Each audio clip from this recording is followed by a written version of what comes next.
आशा करता हूँ आप सब बहुत अच्छे होंगे। मेरा नाम है जयदीप और इस पर्टिकुलर लेक्चर में आज हम बात करने वाले हैं स्ट्रेस और स्ट्रेन के बारे में। अगले वीडियो में ऑलरेडी हमने इलास्टिसिटी के बारे में डिस्कस किया था, तो यहाँ पे थोड़ा सा रिवीजन कर लेते हैं इलास्टिसिटी क्या होती है। तो इलास्टिसिटी एक मटेरियल की प्रॉपर्टी है जो कि उसके ऊपर एक्सटर्नल फोर्स अप्लाई करने के वक्त हमें देखने को मिलती है। तो यहाँ पे हम एग्जाम्पल के साथ इसे रिकॉल करते हैं। कंसिडर कीजिए कि एक रिजिड सपोर्ट के साथ आपने किसी एक लोड को लटका कर रखा है।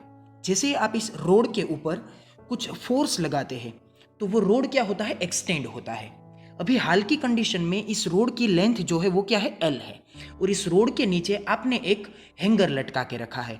जैसे आप इस रोड के ऊपर इस हैंगर में किसी लोड को रखते हैं तो वो रोड अपनी एक्चुअल लेंथ से क्या होता है, एक्सटेंड होता है।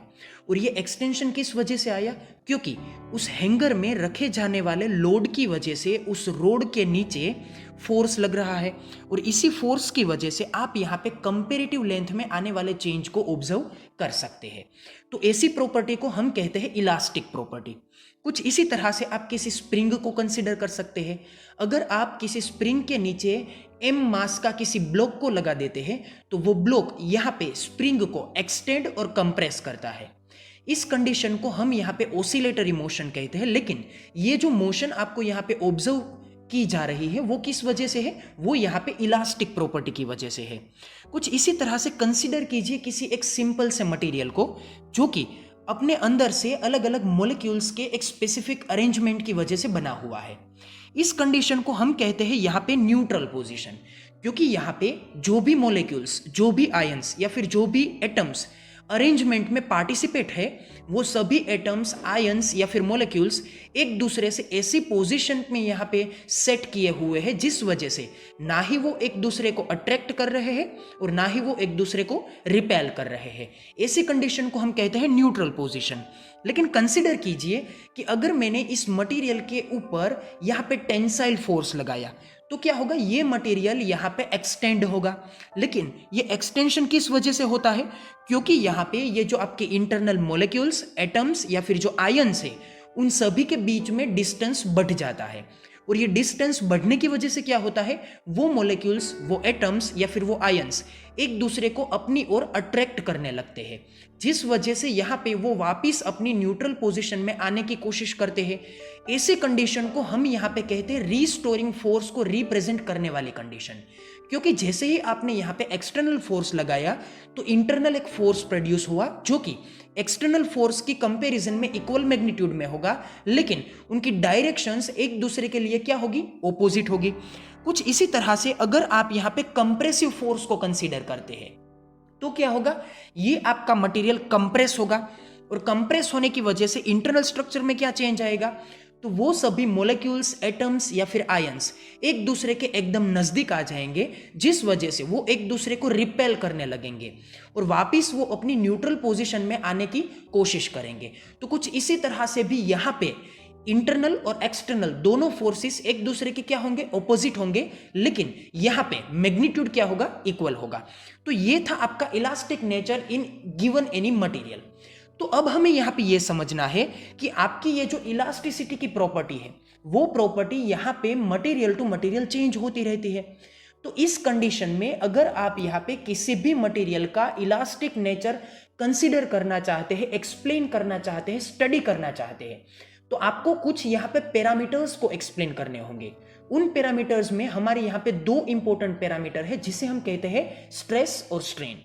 जैसे हमने क्लासिकल मैकेनिक्स में फोर्स को अच्छी तरह से समझने के लिए अलग अलग प्रॉपर्टी को या फिर अलग अलग टर्म्स को, जैसे कि हमने डिस्प्लेसमेंट को, टाइम को, वेलोसिटी को, एक्सेलरेशन को, मोमेंटम को एक्सप्लेन किया था, कुछ इसी तरह से हमें यहाँ पे मटेरियल के इलास्टिक नेचर को समझने के लिए दो यहाँ पे इंपॉर्टेंट बिल्डिंग ब्लॉक प्रॉपर्टीज चाहिए होंगी। उन प्रॉपर्टीज को हम कहते हैं स्ट्रेस और स्ट्रेन। तो यहाँ पे हमें यह समझना है कि ये स्ट्रेस क्या है और स्ट्रेन क्या है। तो सबसे पहले हम यहाँ पे समझने की कोशिश करेंगे स्ट्रेन को। तो यहाँ पे साथ में नोट्स भी आपको दी जाएंगी, उन नोट्स को आप केयरफुली रीड करिएगा। उन्हीं नोट्स में जो भी लिखा है वही बातें मैं यहाँ पे आपको समझाने वाला हूँ। तो चलिए फिर से उसी एग्जाम्पल को कंसीडर कीजिए जो कि हमने आगे की स्लाइड में एक रोड के बारे में कंसीडर किया था। तो देखिए यहाँ पे कि हमने यहाँ पे एक फिक्स सीलिंग कंसीडर की है, उस सीलिंग के साथ हमने एक सपोर्ट कंसीडर किया, उस सपोर्ट के साथ मैंने उस रोड को यहाँ पे हैंग किया है। तो इस रोड की जो एक्चुअल लेंथ है वो लेंथ क्या है, L है। अभी इस कंडीशन में आपका रोड एकदम सिचुएशनली स्टेबल है। अब हम क्या करेंगे, इस रोड के नीचे एक हैंगर को लगाएंगे, क्योंकि इस हैंगर में हमें किसी वेट को अप्लाई करना है और वो वेट यहाँ पे एक फोर्स को रिप्रेजेंट करेगा, जो फोर्स यहाँ पे उस लोड के ऊपर एक्सटर्नल कंडीशन में लगने वाला होगा। तो कंसीडर कीजिए कि मैंने इस हैंगर में कुछ m मास का ब्लॉक रख दिया। अब क्या होगा, ये रोड यहाँ पे क्या होगा, एक्सटेंड होगा, और एक्सटेंड होने की वजह से क्या होगा, यहाँ पे ये जो आपने हैंगर में मास रखा था वो मास यहाँ पे एक्सटर्नली उस रोड के ऊपर नीचे की डायरेक्शन में फोर्स लगाएगा। ये फोर्स है आपका एक्सटर्नल फोर्स। अब इसी फोर्स को बैलेंस करने के लिए रोड के अंदर जो मॉलिक्यूल्स है, एटम्स है या फिर आयन्स है, वो यहाँ पे वापस अपनी ओरिजिनल कंडीशन में आने के लिए रिस्टोरिंग फोर्स प्रोड्यूस करेंगे। लेकिन ये रिस्टोरिंग फोर्स एक्सटर्नल फोर्स की कंपैरिजन में ऑपोजिट डायरेक्शन में होगा, जबकि यहाँ पे उसका मैग्नीट्यूड क्या होगा, सेम होगा। तो कुछ यहाँ पे आप देख सकते हैं कि इनिशियल लेंथ की कंपैरिजन में आपका रोड जब एक्सटेंड हुआ तब यहाँ पे कितना लेंथ में चेंज आया है, इस लेंथ को आप यहाँ पे कंसीडर कर सकते हैं। तो अब यहाँ पे नोटिस कीजिए, the study of elasticity is concerned with how the bodies deform under action of pair of forces. तो यहाँ पे इलास्टिसिटी असल में क्या है कि जब आप यहाँ पे एक्सटर्नल फोर्स लगाते हैं तो उस एक्सटर्नल फोर्स की कंपैरिजन में जो इंटरनल फोर्स प्रोड्यूस होता है उसे हम कहते हैं रिस्टोरिंग फोर्स। तो आप यहाँ पे सिर्फ एक टाइप के फोर्स के साथ डील नहीं कर रहे हैं, आप यहाँ पे दो टाइप के फोर्स के साथ डील कर रहे हैं। एक है आपका एक्चुअल एक्सटर्नल फोर्स, जबकि उस फोर्स की वजह से प्रोड्यूस होने वाला इंटरनल रिस्टोरिंग फोर्स। तो यहाँ पे पेयर ऑफ फोर्सेस को आप यहाँ पे ऑब्जर्व करेंगे। तो कुछ इस तरह से आपको ये फर्स्ट स्टेटमेंट यही समझाना चाहता है कि इलास्टिसिटी और कुछ नहीं है, लेकिन जब आप बॉडी के ऊपर पेयर ऑफ फोर्सेस को ऑब्जर्व करते हैं और उस पेयर ऑफ फोर्सेस की वजह से बॉडी में जो डिफॉर्मेशन आता है, इन सभी के बीच में आप जो रिलेटिव चेंज देखते हैं या फिर जो रिलेटिव एजुकेशन प्रोवाइड करते हैं या फिर चेक करते हैं, उसी को हम कहते हैं इलास्टिसिटी। और इसी इलास्टिसिटी की वजह से आपके पास यहाँ पे स्ट्रेस और स्ट्रेन जैसी प्रॉपर्टीज निकल के आती है। फिर आगे देखिए, this can be studied by two concepts, stress और strain. The pair of forces act in opposite direction along the same line, thus there is no resulting change in motion, but there is a resulting deformation or change in the shape or size of the body। तो यहाँ पे external और internal दोनों forces की वजह से shape में change आपको देखने को मिल रहा है, लेकिन वो चेंज जो है वो चेंज तभी तक आप ऑब्जर्व कर पाएंगे जब तक आप यहाँ पे एक्सटर्नल फोर्स को कंटिन्यू रखते हैं। जैसे ही आप यहाँ पे एक्सटर्नल फोर्स को रिलीज करते हैं तो उसी डिफॉर्मेशन को आप यहाँ पे रिस्टोर होता हुआ देख सकेंगे। मतलब कि वो जो रोड है वो रोड यहाँ पे अपनी एक्चुअल साइज में या फिर एक्चुअल शेप में वापस लौट आएगा। तो ये जो आपका चेंज है ना, वो चेंज यहाँ पे तभी तक स्टैंड कर पाता है जब तक कि आपने यहाँ पे एक्सटर्नल फोर्स अप्लाई किया हुआ है। तो कुछ इसी तरह से फाइनल स्टेटमेंट को याद रखिए, जो स्टेटमेंट आपको यहाँ पे स्ट्रेन को एक्सप्लेन करने वाला स्टेटमेंट है। The strain is the relative change in the dimension of the body resulting from the external forces। तो आप यहाँ पे यही बात नोटिस करके या फिर याद रखिए, आगे चलिए, कि स्ट्रेन और कुछ नहीं है, लेकिन जब आप यहाँ पे एक्सटर्नल फोर्स को अप्लाई करते हैं तो उस एक्सटर्नल फोर्स की वजह से आपकी जो बॉडी है उस बॉडी में जो रिलेटिव चेंज आ रहा है, उस रिलेटिव चेंज को आप यहाँ पे उसके एक्चुअल शेप के साथ कंपेयर करेंगे, उसी को कहेंगे आप स्ट्रेन। तो स्ट्रेन और कुछ नहीं है, अगर आप इसे इक्वेशन के फॉर्म में लिखना चाहे तो आप यूं कह सकते हैं, change in dimension upon original dimension. मतलब कि ओरिजिनल डायमेंशन के कंपैरिजन में आपका ये जो डायमेंशन में चेंज आ रहा है उसको आप यहाँ पे रेशियो के फॉर्म में लिखेंगे तो आप इसे कहेंगे स्ट्रेन। तो आगे की स्लाइड में हमें यह देखना है कि आपकी ये जो स्ट्रेन है वो स्ट्रेन यहाँ पे 3 अलग अलग पार्ट्स में कैटेगराइज होती है। तो हम यहाँ पे देखते हैं कि वो स्ट्रेन कौन से 3 अलग अलग पार्ट्स में कैटेगराइज होती है। हम यहाँ पे जिस स्ट्रेन की अलग अलग टाइप्स को देखेंगे वो टाइप्स हम यहाँ पे सिर्फ और सिर्फ याद रखेंगे। अभी हमें इसे यहाँ पे डिटेल में समझने की कोई ज़रूरत नहीं है, क्योंकि आगे के लेक्चर्स में हम इन सभी इंडिविजुअल स्ट्रेन्स को डिटेल में स्टडी करने वाले हैं और उन स्ट्रेन्स के नेचर को भी हम वहाँ पे डिटेल में स्टडी करेंगे। तो देखिए यहाँ पे स्ट्रेन अलग अलग 3 पार्ट्स में कैटेगराइज होती है। यहाँ पे पहला पार्ट क्या है, उसे हम कहेंगे लॉन्जिट्यूडनल स्ट्रेन, या फिर आप उसे ये से भी प्रोनाउंसिएट कर सकते हैं लॉन्गिट्यूडनल स्ट्रेन। कुछ अलग अलग तरह से ये प्रोनाउंसिएट होता है, लॉन्जिट्यूडनल या फिर लॉन्गिट्यूडनल। तो यहाँ पे इस स्ट्रेन के केस में क्या इक्वेशन बन के आता है, strain is equals to delta L upon L. तो यहाँ पे एल क्या है, लेंथ है। डेल्टा एल का मतलब ये है change in length upon L, मतलब कि ओरिजिनल लेंथ। तो लॉन्जिट्यूडनल स्ट्रेन यहाँ पे लेंथ के डायमेंशन में आने वाले चेंज को उसके ओरिजिनल डायमेंशन के साथ कंपेयर करता है। तो जब भी आप कहीं भी इलास्टिसिटी को ऑब्जर्व कर रहे हैं और अगर उन इलास्टिसिटी में आप पर्टिकुलरली स्ट्रेन के बारे में सोच रहे हैं और अगर उस स्ट्रेन में आप यहाँ पे लेंथ में किसी चेंज को ऑब्जर्व कर रहे हैं, तो आप वहां पे असल में किसे देख रहे हैं, लॉन्जिट्यूडनल स्ट्रेन को देख रहे हैं। कुछ इसी तरह से अगर आप यहाँ पे दूसरी स्ट्रेन की बात करते हैं तो उसका नाम है शीयरिंग स्ट्रेन। तो शीयरिंग स्ट्रेन में आप यहाँ पे किसी एंगल की कंपैरिजन में 2 डायमेंशंस को चेंज होता हुआ ऑब्जर्व करेंगे। तो यहाँ पे थीटा इज इक्वल्स टू होगा x बाई एल। तो यहाँ पे ये जो शीयरिंग स्ट्रेन है वो यहाँ पे असल में टेंजेंशियल फोर्स को रिप्रेजेंट कर रही है। अगर आप किसी बॉडी के सरफेस के टेंजेंशियल डायरेक्शन में फोर्स को अप्लाई करते हैं तो उस वजह से यहाँ पे बॉडी का जो शेप है वो शेप यहाँ पे चेंज होता है। तो उस कंडीशन में आपका ये जो एंगल में चेंज आता है किसी एक फेजिस के नियर में, उस एंगल के चेंज को आप यहाँ पे कहते हैं शीयरिंग स्ट्रेन। इसे भी हम आगे डिटेल में स्टडी करेंगे। और आपकी आखिरी जो स्ट्रेन है वो क्या है, वो है यहाँ पे वॉल्यूम स्ट्रेन। तो वॉल्यूम स्ट्रेन का इक्वेशन क्या है, डेल्टा वी अपॉन वी, मतलब कि change in volume upon original volume. तो आप यहाँ पे इन तीनों स्ट्रेन के बारे में एक कॉमन बात नोटिस कीजिए कि स्ट्रेन आपको तभी ऑब्जर्व होगी जब आप यहाँ पे एक्सटर्नल फोर्स अप्लाई करेंगे, क्योंकि जब आप एक्सटर्नल फोर्स अप्लाई करते हैं तो उसी वजह से डिफॉर्मेशन आता है और उसी डिफॉर्मेशन की वजह से आप यहाँ पे डायमेंशन में किसी चेंज को ऑब्जर्व कर पाते हैं और उस चेंज को अगर आप यहाँ पे ओरिजिनल डायमेंशन के साथ कंपेयर करते हैं तो आपको यहाँ पे स्ट्रेन मिल जाती है। तो यहाँ पे आके एक बात नोटिस कीजिए कि ऊपर के तीनों इक्वेशन में जो प्रॉपर्टी आप यहाँ पे न्यूमरेटर में देख रहे हैं वही प्रॉपर्टी यहाँ पे डिनोमिनेटर में है, मतलब कि length upon length, volume upon volume. तो कुछ इस तरह से अगर आप स्ट्रेन के बारे में बोलना चाहे तो आप ये कह सकते हैं कि स्ट्रेन को कोई भी डायमेंशंस नहीं है, या फिर यूं कहिए कि स्ट्रेन आपकी यूनिटलेस क्वांटिटी है। तो आपको ये बात यहाँ पे अच्छी तरह से याद रखनी है। तो ये बातें थी स्ट्रेन के बारे में। अब हम बात करते हैं स्ट्रेस के बारे में। तो स्ट्रेस क्या है, यहाँ पे आप एक ब्लॉक को कंसीडर कीजिए और इस ब्लॉक की एक फेस को कंसीडर कीजिए जिस फेस का यहाँ पे क्रॉस सेक्शन एरिया क्या है, ए है। तो यहाँ पे इस क्रॉस सेक्शन एरिया के ऊपर अगर मैं यहाँ पे नॉर्मल फोर्स अप्लाई करता हूं तो क्या होगा कि ये फोर्स एक क्रॉस सेक्शन एरिया के ऊपर लग रहा है, जिस वजह से मैं इस फोर्स को एक क्रॉस सेक्शन एरिया के ऊपर लगने वाले प्रेशर की तरह कंसीडर कर सकता हूं।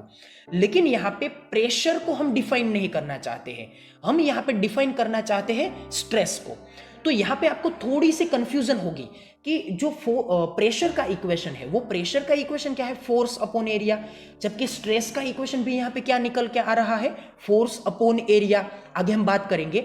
तो यहाँ पे प्रेशर और स्ट्रेस इन दोनों के बीच में एक्चुअल डिफरेंस क्या है, क्योंकि ये दोनों फोर्स अपॉन एरिया है तो फिर प्रेशर और स्ट्रेस दोनों एक ही जैसी प्रॉपर्टी हो गई, लेकिन इन दोनों के बीच में एक बारीक सा डिफरेंस है जिस डिफरेंस को हम यहाँ पे देखेंगे।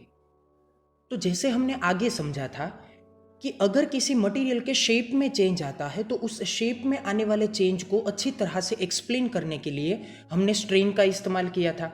लेकिन वो जो शेप में चेंज आ रहा है वो किस वजह से आ रहा है, तो उसका रीज़न है एक्सटर्नल फोर्स। लेकिन उसी एक्सटर्नल फोर्स की वजह से अंदर एक फोर्स प्रोड्यूस होता है जिसे हम कहते हैं रिस्टोरिंग फोर्स, और उसी रिस्टोरिंग फोर्स की टेंडेंसी को एक्सप्लेन करने के लिए हम यहाँ पे इस्तेमाल करने वाले हैं स्ट्रेस को। तो स्ट्रेस असल में क्या है, As a result of deformation, internal forces are set up and this gives rise to stress in many simple cases. तो स्ट्रेस यहाँ पे इंटरनल फोर्स की वजह से प्रोड्यूस होने वाली एक इंपॉर्टेंट प्रॉपर्टी है। तो इसी स्ट्रेस के बारे में हम ये कह सकते हैं कि यहाँ पे एक्सटर्नल फोर्स और इंटरनल फोर्स दोनों एक दूसरे को 100% क्या करते हैं, बैलेंस करते हैं। लेकिन ये बैलेंस तभी तक पॉसिबल हो पाता है अगर आप उस मटेरियल को एक हद तक फोर्स लगाते हैं। इस एक हद की फोर्स के बारे में अगर हम बोलना चाहें तो उसे हम कहते हैं इलास्टिक लिमिट। इसके बारे में हम आगे एक वीडियो में बात करेंगे जब हम यहाँ पे स्ट्रेस और स्ट्रेन दोनों के बीच में इंपॉर्टेंट रिलेशन के बारे में बात करेंगे। लेकिन यहाँ पे आप यूं मान के चलिए कि यहाँ पे एक्सटर्नल फोर्स इंटरनल फोर्स को बैलेंस करता है और उसी बैलेंस की वजह से जब आप यहाँ पे एक्सटर्नल फोर्स को रिलीज करते हैं तो वो बॉडी अपने शेप में वापस आ जाती है। तो कुछ इसी तरह से आप फोर्स और क्रॉस सेक्शन एरिया इन दोनों को कंपेयर करते हुए स्ट्रेस को कुछ इस तरह से डिफाइन कर सकते हैं। Thus, stress is the external force divided by the area over which this force is applied और the force per unit cross section area। मतलब कि सिंपली यहाँ पे स्ट्रेस क्या है, फोर्स अपॉन एरिया, जैसे मैंने आपको आगे बताया था। लेकिन फोर्स अपॉन एरिया प्रेशर भी होता है। तो अब यहाँ पे इन दोनों के बीच में डिफरेंस क्या है, तो यहाँ पे जब आप प्रेशर की बात करते हैं तो वो जो फोर्स होता है वो फोर्स यहाँ पे बॉडी के ऊपर लगने वाला एक्सटर्नल फोर्स होता है। सो प्रेशर के केस में आप यहाँ पे जो फोर्स अप्लाई करते हैं वो यहाँ पे होता है एक्सटर्नल फोर्स। लेकिन स्ट्रेस के केस में जो फोर्स आप यहाँ पे यूज करेंगे वो फोर्स होगा यहाँ पे इंटरनली प्रोड्यूस होने वाला रिस्टोरिंग फोर्स। तो यहाँ पे ये जो दोनों फोर्सेस है वो फोर्सेस यहाँ पे फंडामेंटली डिफरेंट है। तो यहाँ पे ये जो आपका रिस्टोरिंग फोर्स है वो मैग्नीट्यूड के केस में तो एक्सटर्नल फोर्स के इक्वल में होगा। इस वजह से जब भी आप यहाँ पे किसी भी एग्जांपल्स को कैलकुलेट करेंगे तो उन सभी एग्जांपल्स में जो आपको फोर्स एक्सटर्नली प्रोवाइड किया गया होगा वही फोर्स आप यहाँ पे रिस्टोरिंग फोर्स की तरह यूज करेंगे। लेकिन वो यहाँ पे कब तक पॉसिबल है, with in the elastic limit. तो यहाँ पे आपको यही मान के चलना है कि restoring force is equals to external force. लेकिन कंसेप्ट के फॉर्म में आप ये याद रखिए कि स्ट्रेस के केस में जो आपका फोर्स है वो फोर्स असल में क्या है, वो फोर्स असल में रिस्टोरिंग फोर्स है और आपका एरिया जो है वो क्या है, क्रॉस सेक्शन एरिया। और साथ में आप ये भी याद रखिए कि restoring force always equals to the deformation force. तो यहाँ पे ये जो आपके फोर्सेस है वो मैग्नीट्यूड के केस में इक्वल है, लेकिन डायरेक्शन के केस में क्या है, एक दूसरे से ऑपोजिट है। अब ये देखिए कि स्ट्रेस जो है उनके पास भी अपने 3 अलग अलग टाइप्स है। जैसे कि हमने यहाँ पे स्ट्रेन के बारे में बात की थी, लॉन्जिट्यूडनल, शियर और वॉल्यूम। लेकिन आप ये याद रखिए कि जो आपकी स्ट्रेन थी वो क्या थी, यूनिटलेस क्वांटिटी थी, जबकि यहाँ पे स्ट्रेस के पास अपने यूनिट्स है और यूनिट्स होने के साथ साथ अपने डायमेंशंस भी है। तो यहाँ पे ये जो यूनिट और डायमेंशन जो है स्ट्रेस के पास वो किसके कंपैरिजन में है, वो यहाँ पे प्रेशर के कंपैरिजन में है। तो प्रेशर का जो यूनिट है वो क्या है, न्यूटन पर मीटर स्क्वायर। तो कुछ इसी तरह से स्ट्रेस का यूनिट भी क्या होगा, न्यूटन पर मीटर स्क्वायर। और इसी यूनिट की वजह से आप यहाँ पे स्ट्रेस को यूनिटलेस क्वांटिटी नहीं कह सकते हैं। अब दूसरी बात ये नोटिस कीजिए कि स्ट्रेस को आप फोर्स के अकॉर्डेंस में 2 अलग अलग पार्ट में कैटेगराइज कर सकते हैं।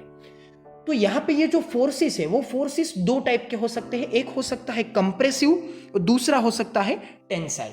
अगर किसी मटेरियल के ऊपर आप एक्सटर्नल फोर्स को लगाते हैं और उस फोर्स की वजह से अगर आपका जो मटेरियल है वो यहाँ पे अपने शेप को रिड्यूस करता है या फिर यूं कहिए कि अपने डायमेंशंस को रिड्यूस करता है, तो ऐसे फोर्सेस को हम कहते हैं कंप्रेसिव फोर्सेस। जैसे कि आप यहाँ पे इस ब्लॉक के ऊपर लगने वाले फोर्सेस के बारे में नोटिस कर सकते हैं। तो ऐसे फोर्सेस की वजह से जो भी स्ट्रेस यहाँ पे प्रोड्यूस होती है उस स्ट्रेस को हम कहते हैं कंप्रेसिव स्ट्रेस। और अगर हम किसी स्प्रिंग के बारे में सोचें तो स्प्रिंग को आप यहाँ पे एक्सटेंड भी कर सकते हैं और कंप्रेस भी कर सकते हैं। तो अगर आप यहाँ पे कंप्रेसिव फोर्स लगाते हैं तो स्प्रिंग होगी कंप्रेस, और अगर आप यहाँ पे एक्सटेंसिव फोर्स लगाते हैं तो ऐसे फोर्स को हम कहते हैं टेंसाइल फोर्स। और उसी वजह से हम यहाँ पे स्प्रिंग को अपने डायमेंशंस में बढ़ता हुआ चेक कर सकते हैं। तो ये जो आपका कंप्रेसिव और टेंसाइल ये जो 2 अलग अलग पार्ट है ना, वो पार्ट यहाँ पे फोर्स के नेचर के अकॉर्डेंस में डिवाइड होते हैं। लेकिन यहाँ पे ये जो स्टैंडर्ड 3 टाइप्स है जो कि स्ट्रेस के बारे में हम कह सकते हैं वो क्या है, वो यहाँ पे डायमेंशंस में यहाँ पे हम ऑब्जर्व कर सकते हैं। अगर हम यहाँ पे लेंथ के अकॉर्डेंस में किसी भी स्ट्रेस को ऑब्जर्व करते हैं तो उसे हम कहते हैं लॉन्जिट्यूडनल स्ट्रेस। लेकिन उस लॉन्जिट्यूडनल स्ट्रेस में ये भी पॉसिबल है कि उनके डायमेंशंस में डिक्रीजिंग आएगा और ये भी पॉसिबल है कि उसके डायमेंशंस में यहाँ पे इंक्रीजिंग आएगा। तो ये जो डिक्रीजिंग आएगा वो किस वजह से आएगा, कंप्रेशन की वजह से आएगा। और यहाँ पे ये जो इंक्रीजिंग आएगा वो किस वजह से आएगा, वो यहाँ पे टेंशन की वजह से आएगा, या फिर यूं कहिए टेंसाइल फोर्स की वजह से आएगा। तो आप ये कह सकते हैं कि फोर्स के बेसिस के ऊपर हमने स्ट्रेस के जो दो टाइप्स को एक्सप्लेन किया, वो दोनों टाइप्स किसी एक टाइप की स्ट्रेस में भी लागू हो सकते हैं। मतलब कि लॉन्जिट्यूडनल स्ट्रेस ही कंप्रेसिव और टेंसाइल दोनों टाइप की हो सकती है। कुछ इसी तरह से दूसरे टाइप की स्ट्रेस जिसे हम कहते हैं शियर स्ट्रेस, वो भी यहाँ पे कंप्रेसिव और टेंसाइल हो सकती है। और कुछ इसी तरह से अगर आप वॉल्यूम के बारे में बात करें तो प्रैक्टिकली वॉल्यूम सिर्फ और सिर्फ कंप्रेसिव टाइप का ही हो सकता है, प्रैक्टिकली मैं बात कर रहा हूं। तो ये बात की थी हमने स्ट्रेस के बारे में। तो यहां पे हमारा स्ट्रेस और स्ट्रेन दोनों टर्म्स का जो डिस्क्रिप्शन था वो यहां पे कंप्लीट होता है। अब हम यहां पे ये देख लेते हैं कि इस वीडियो लेक्चर में हमने क्या क्या बातें सीखी। तो पहले हमने क्या सीखा, एक्सटर्नल फोर्स क्या है। तो एक्सटर्नल फोर्स हमने उसे कहा कि जिस वजह से आपकी बॉडी के डायमेंशंस में चेंज आता है। फिर हमने क्या देखा कि relative change in dimension with respect to the original dimension is called strain.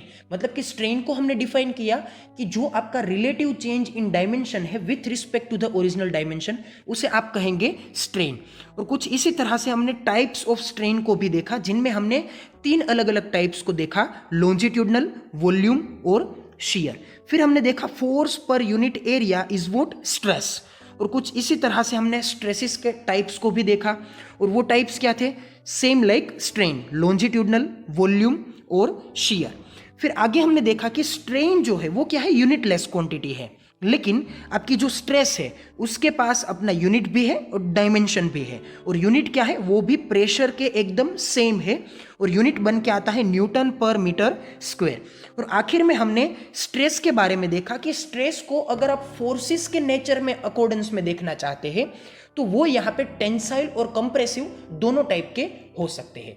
So I hope कि आपको इस वीडियो लेक्चर में जो भी नई नई बातें सीखने को मिली होंगी उनसे आप यहाँ पे संतुष्ट होंगे। तो मिलते हैं आगे के वीडियो में। Till then, good bye.